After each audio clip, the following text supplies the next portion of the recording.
Hello everyone, आज हम बनाएंगे गार्लिक पिज़्ज़ा। दोस्तों, गार्लिक ब्रेड तो आपने बहुत खाया होगा, बट आज हम बनाएंगे गार्लिक पिज़्ज़ा, वो भी कढ़ाई में बिना नमक का इस्तेमाल करें, रेत से पुराने तरीके से। तो चलिए दोस्तों, इसके लिए हमें क्या चाहिए बता देते हैं। इसके लिए मैंने ना पिज़्ज़ा बेस घर पे बना हुआ भी ले सकते हैं, आप बाज़ार से भी मंगा सकते हैं। इधर हमने ले लिया है लहसुन और मक्खन, सॉस ले लिया है, पिज़्ज़ा सॉस ले लिया है। ज़्यादा सामान का इस्तेमाल हम इसमें नहीं करेंगे। इसमें टमाटर कटे हुए, प्याज कटी हुई, और इसमें अब हमारी कढ़ाई हो गई है गरम। इसे 10 मिनट के लिए हमें ऐसे ही ढक के रेत को अच्छे से गर्म होने के लिए रख देना है। इधर ले लिया है हमने एक चमचा, उसमें डाल लिया है मक्खन, और हम अलग तरीके से एकदम बढ़िया तरीके से इसको बनाने वाले हैं। दोस्तों, वीडियो को काटना नहीं है, बिल्कुल भी पूरी ही देखना है। इस तरीके से हम लहसुन को भून लेंगे मक्खन में, इस तरीके से चलाते हुए रहना है। देखिए लहसुन हमारा भुन गया है। तो चलिए इसे अच्छे से हम मसल लेते हैं, और किसी चीज़ की सहायता से इसको आप पीस सकते हैं, इस चम्मच से भी अच्छे से कर सकते हैं। देखिए दोस्तों, देखिए इस तरीके से लहसुन का पेस्ट हमें बना लेना है। चाहे तो और भी बारीक कर सकते हैं, बट इससे भी काम चल जाएगा। इसे बाउल में कर लेना है।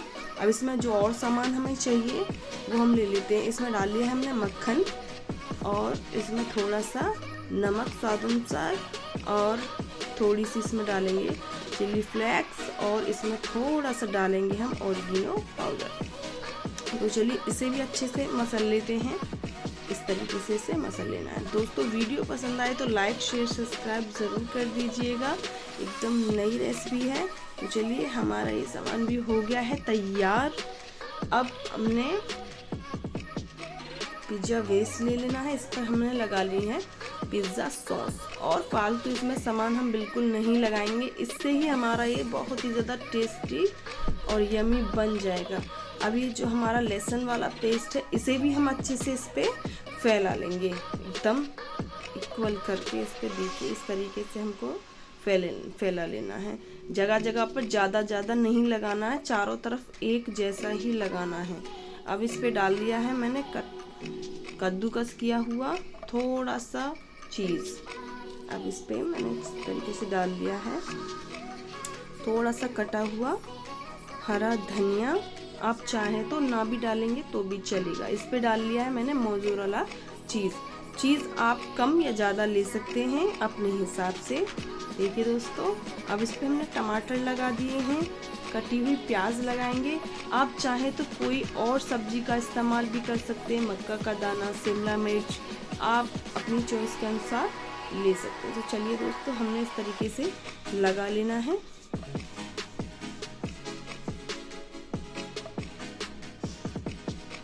तो देखिए दोस्तों, लग गया है हमारा सामान। अब इधर कढ़ाई में हमें रख लेना है स्टैंड।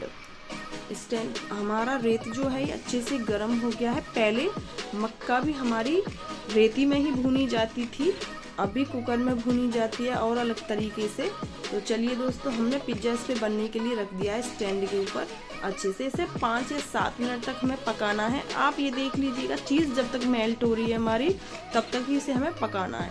इधर हमने रख लिया है यहाँ पर तवे पर इसे थोड़ा सा मक्खन में हमें नीचे से इसकी सतह को थोड़ा सा सेक लेना है, जिससे इसका अलग ही टेस्ट आ जाए। अब इस पे हमने डाल ली है सॉस। पिन्नी में मैंने भर लिया था सॉस को इस तरीके से, और इसमें मैंने लगा दिया है। अब इसमें डाला है मैंने 1 चम्मच देसी घी की कमाल की खुशबू आएगी दोस्तों। आप चाहे तो इस्तेमाल कर सकते हैं, चाहे तो नहीं। इस पे डाल दिया है मैंने पुदीना का पाउडर। अब देखिए हमारा पिज़्ज़ा हो गया है तैयार। इसे हम काट लेंगे। वीडियो पसंद आए तो लाइक कर दीजिएगा, शेयर कर दीजिएगा, मन करे तो सब्सक्राइब भी कर दीजिएगा। Thank you so much. देखिए चीज़ भी हमारी खिंच रही है। कढ़ाई में बनाया है मैंने इसको, बट चीज़ फिर भी खिंच रही है। एक बार आप भी ट्राई ज़रूर करिएगा। धन्यवाद।